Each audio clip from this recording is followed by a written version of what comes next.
Why Harley? Why the Sport Glide? Roll the intro.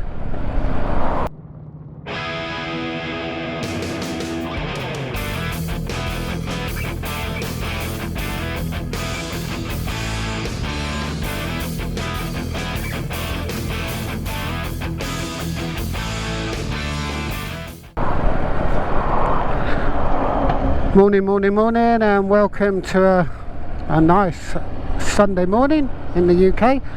And I just thought I'd do a quick video today about how I got to Harley Davidson and why in particular I went with the Softail, and more specifically the Sport Glide. So give you a bit of background. I'm mid-50s now, and my life on two wheels started at the age of 16, because in the UK you can ride a moped or a 50cc, or you could do, at the age of 16.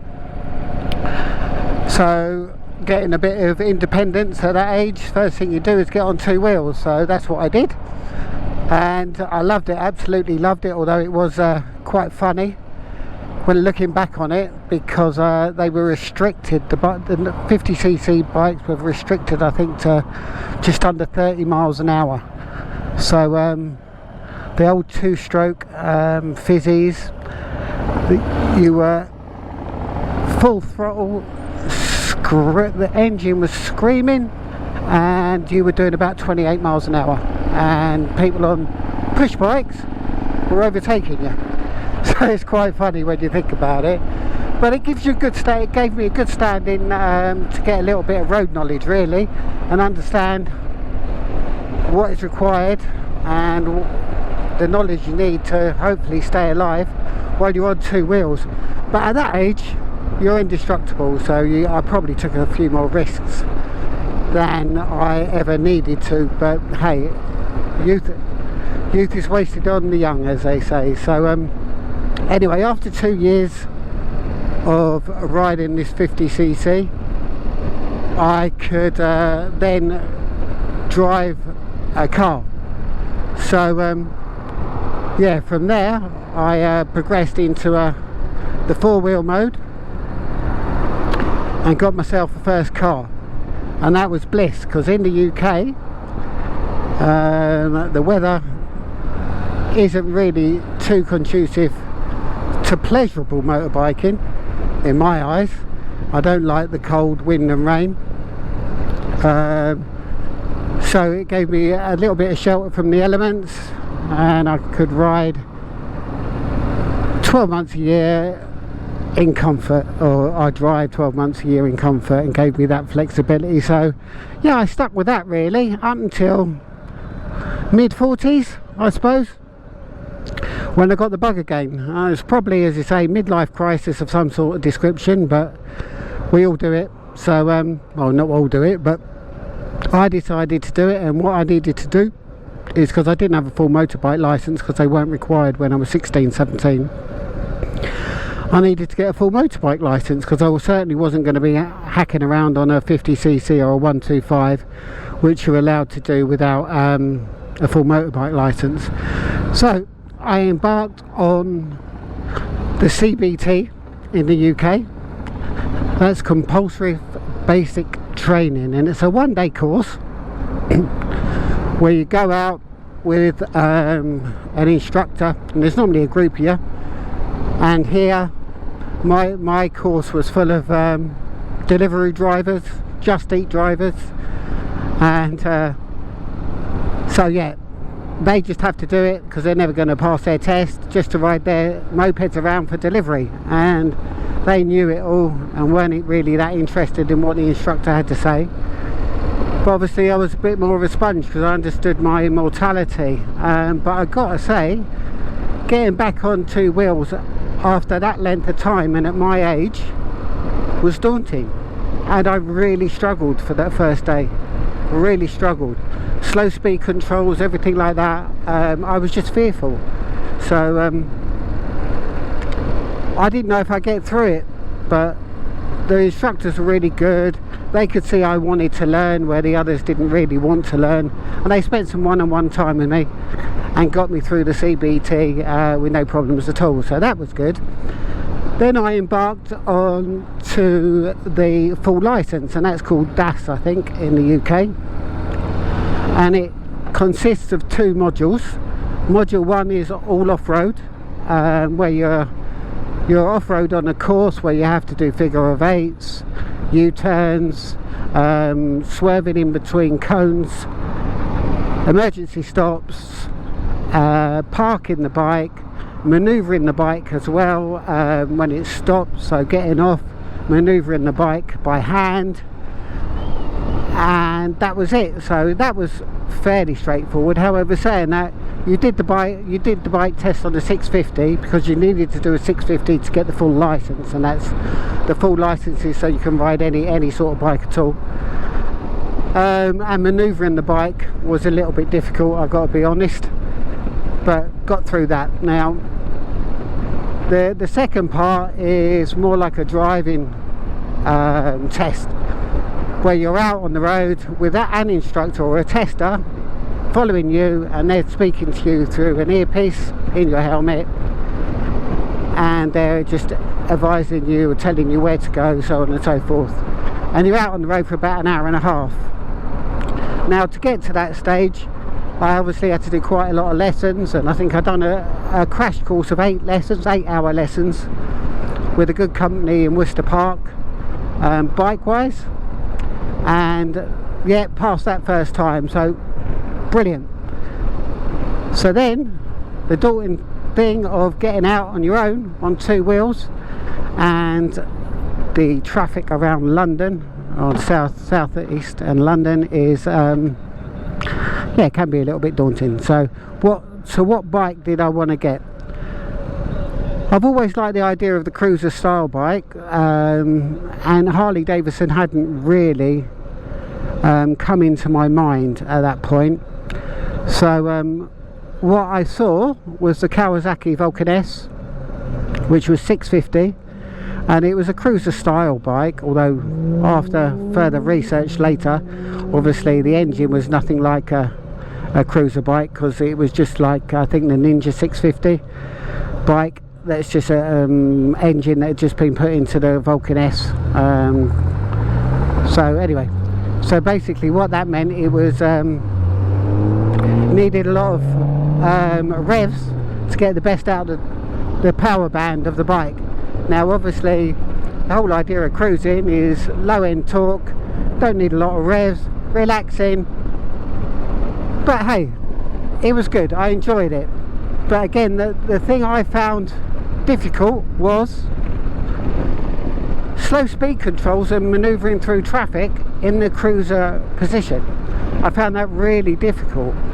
I don't know if it's just because it was something completely new to me, the cruising position, but with the higher bars, feet forward, I just found it a little bit difficult to manoeuvre through the traffic in the southeast of England. So after a year or so, I thought, no, I'm not learning at the rate that I want to learn. I need to go to something that was a bit more like what I bought, or what I learnt on, which was the Suzuki Bandit. So I went out and purchased a Suzuki SVR, I think it's SV 650, which is the new version of the Gladius, and I love that bike. I've still got it actually, because I took that over to Spain. I learned a lot more on that bike because I'm a lot more comfortable in the riding position. So I got my my wings, if you say, built up confidence on that bike, and thought, yep, I love this. And 650, I thought after a year or so I want to go up in power. Now at that point I've forgotten all about the cruiser style, because I was comfortable on the SV 650, and what I decided to do then was go to the Monster, the Ducati Monster, but the 821 version, and that was a beast. That was fantastic, absolutely fantastic. However, the downside to that was my wife refused to get onto the back of that. She was frightened with that bike, so there's no way she would get on the back of it, and I don't blame her, to be honest, because we're not getting any younger. The pillion seat was just literally a postage stamp that was perched high up in the air, rock hard, and it was never going to be comfortable for her, knees up by her chest, and no. So anyway, I was a bit selfish and kept that for a year or two, and I had a blast on that. But then I thought, okay, I've started this, I really ideally want my wife to come out with me now and again, if not all the time. Let's think about what I could use and what I can buy that she would be comfortable on. And that's when I started doing some research, and as I say, Harley Davidson had never even entered my mind. But I went down to my first dealer, which was Harley Davidson in Guildford, had a wander around, explained my situation, talked about the Sportster, talked about the Softails, and they advised me against the Sportster because of my riding experience that I had had, but more importantly because my wife wanted to come out and wanted some sort of comfort. So realistically, I wanted to look, I think, at the Slim, the first point, and put a passenger seat on that because I just liked the styling of it. But they didn't have a Slim for demo ride, so they put me on the Sport Glide, which was a fairly new bike at that time, fairly new model, and I got on and I test rode it, and within the first 10 seconds, I've got to be honest, I absolutely shat myself with the torque, because again, that's something that I wasn't used to. And well, as I say, what I'm used to was like having to pull that throttle back to get any power out, and of course I got onto the Sport Glide, opened the throttle, and frightened the life out of me, because all the power is at the bottom end, and the bike just took off, and it's just like bloody hell. So I was really dubious and a little bit concerned during the test ride. So come back, said I liked it, but obviously wasn't a little bit sure, was a bit unsure. So went away, done a little bit more research, and then when I went down to another Harley Davidson dealership in Sussex called Sykes, and they had the Slim. So I tried the Slim, and this is why it's so important not just to go off looks and internet research, because I got on the Slim, absolutely hated it. I didn't like it at all. Don't tell me why, I don't know, but it just did not feel right to me. So I thought, no, I can't, that's definitely not for me. So then I went back and had another test ride on the Sport Glide with him, and then because I knew what I was going to expect, it was a lot more enjoyable. I absolutely loved it on the Sport Glide that time because I knew what to expect, and I looked at it and I thought, yeah, I think this one's going to be for me. So I stumbled across Harley Davidson. It wasn't ever an aspirational thing to I need to get in the Harley Davidson, look at this. Oh, it's just something I always wanted. It's not far from it, but I just stumbled across it because of the type of riding and my age and what I wanted to do, and it seemed to tick the bill. When the Sport Glide, and as I say, what I was looking at, as I was looking at Softails, I liked the Slim, it just didn't work for me. But I test rode the Sport Glide for the second time and then the third time, and it just felt right. Just felt right. And then I started looking into the finances of it, and I looked at the finance costs of all the Softails, how much they were compared to the Sport Glide. And I looked at the Sport Glide and I thought, what good value for money. Now I know that is a really ridiculous thing to say, because Harley Davidsons are stupidly expensive, but compared to the other Softails, I just found it really good value for money. Why? Because you got the inverted front forks, standard. You've got cruise control, standard. It comes equipped for 2-up riding, standard.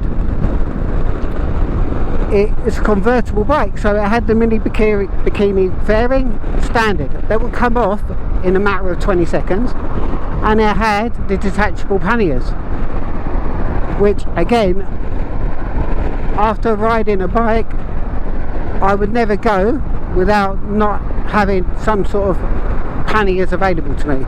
They're absolutely a godsend. Don't look the best, granted, but for practicality I absolutely love them. So as I say, yeah, I stumbled on them. I stumbled on the Harley Davidson, stumbled on the Sport Glide, and I've owned it now 2 and a bit years, and I would never look back. Absolutely love it. So yeah, sorry it's not a really interesting story where it's going to be, yeah, I was it's always a dream of mine to own a Harley Davidson, this and that. It wasn't. I just stumbled across it, but I'm so glad I did, because also once I found Harley Davidson, what I've realised is the community that goes around it is brilliant, absolutely brilliant. So I love the community. I'm part of the hog chapter. They go on rides out, we get discount at the dealership, and it just works perfectly for me. So would I move away from Harley Davidson? I don't know. You never say never. I do like the Indian bikes, but I love the Harley Davidson. Saying that, none of the new bikes that are coming out really float my boat. So it depends on what direction the company goes with regards to new models. But on the other hand, I love this Sport Glide, and I can't see myself getting rid of it anytime soon. So yeah, I think I'm with the Harley Davidson brand for a while. Absolutely love it. So anyway, that's it. Just a quick video, a little bit of an explanation as to why I chose Harley Davidson, how I come across them, and why specifically I went with the Sport Glide. So I hope you found that helpful. If you did, please press like. Also, if you could hit that subscribe button, it'd be really appreciated, because my channel is growing and it's going really well. I just need some more subscribers, so if you could hit that subscribe button, I'd be really appreciated. And also hit that notification bell to be told of any future videos that are coming up, of which there are many. They normally come out on a Friday afternoon. So yeah, thanks again. Please leave your comments below, and I hope to see you next time. But in the meantime, ride safe, stay safe, and I'll catch you next time.